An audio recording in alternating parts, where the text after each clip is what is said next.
Good morning, guys. Welcome to the Dispatch channel and happy Tuesday. We are going to start off with a joke. Mike told me these would be better if I added in a joke, and we all know I love dad jokes, so I'm going to add one in here. What do you call two monkeys who share an Amazon account? Primates.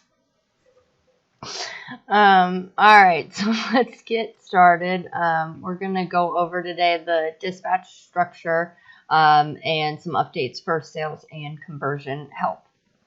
So the first thing I want to go over the dispatch structure. We had annual reviews with most of you, and there we had a couple conversations with a few different people. So I just want to kind of show what we're working on, and so everybody is aware of the process that we're trying to build.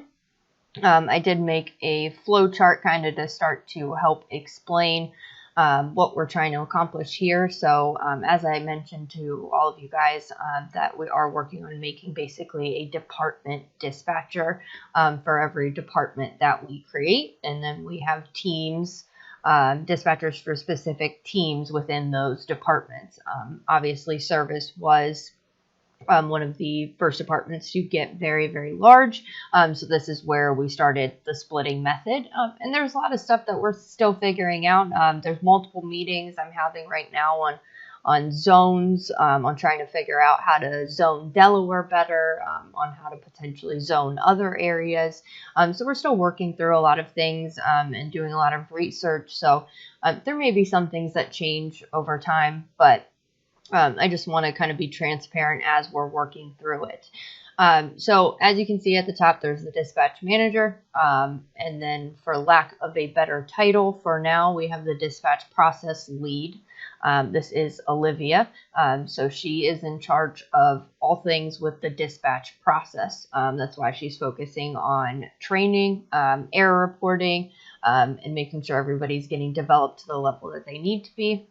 As far as working her way to becoming an expert on Service Titan, so she's able to assist people with any Service Titan issues that they may have. She's also going to be working on a training process to add some quizzes and add some different ways to be able to basically measure our efficiency and measure how we're doing as far as training and developing people. For a service department dispatcher, this is going to be something that we decided that Alyssa was going to be working towards. So yay for Alyssa. She is working her way up to becoming this. So we had her start with doing the end of the day emails, which I'm sure you guys have seen. So for the team dispatchers, to make sure that we give her any information that we need to for that end of the day email. And she's going to have a couple other responsibilities right now, such as all the water shutoffs are getting emailed to her so she can check and verify that they're getting scheduled on the proper days and the proper times.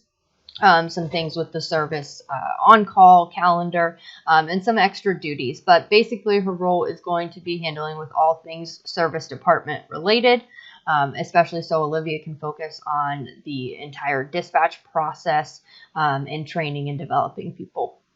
Alyssa is still going to be the Team 3 dispatcher for the foreseeable future. If this role becomes a lot busier with duties, and once we grow it and we're able to see that it is a full-time role, then that is something that we can transition into. In the sewer department, you see here, we do only have one sewer department. Obviously, Janessa has been doing a wonderful job with sewers. She's been focusing on sewers since she got here. So she is the sewer department dispatcher. She does still dispatch sewer team 1. And then we're working on training her to have a sewer backup, which will be Isaiah. For the service team, as we see, we have the Team 1 dispatcher, Team 2, Team 3, and Team 4. So everybody has a team. And then there will be a person dedicated for the service backup to making sure we're backing up all of the service teams. And then working on developing an evening lead role. I know Jay has been taking a lot of great strides and moves to work on developing his PM report and work on catching some trends that are going on. So, I mean, everybody is doing an absolutely amazing job. On here, not pictured, is HVAC.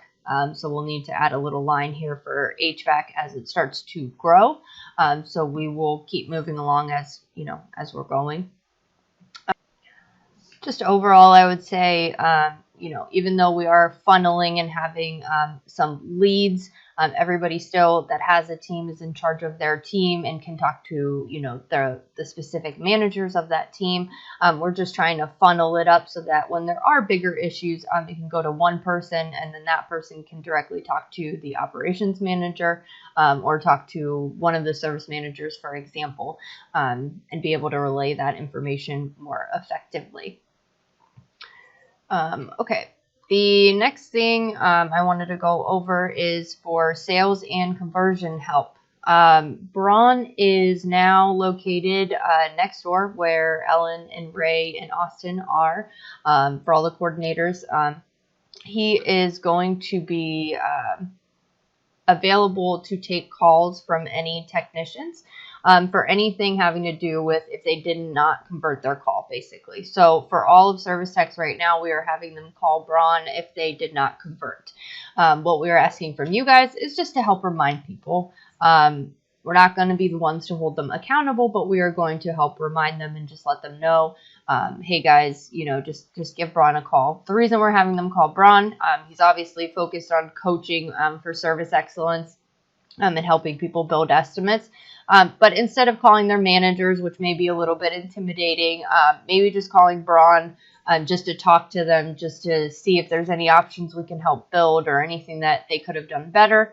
We're hoping that will, help turn the guy's day around and, potentially could, help the next customer out and close that call.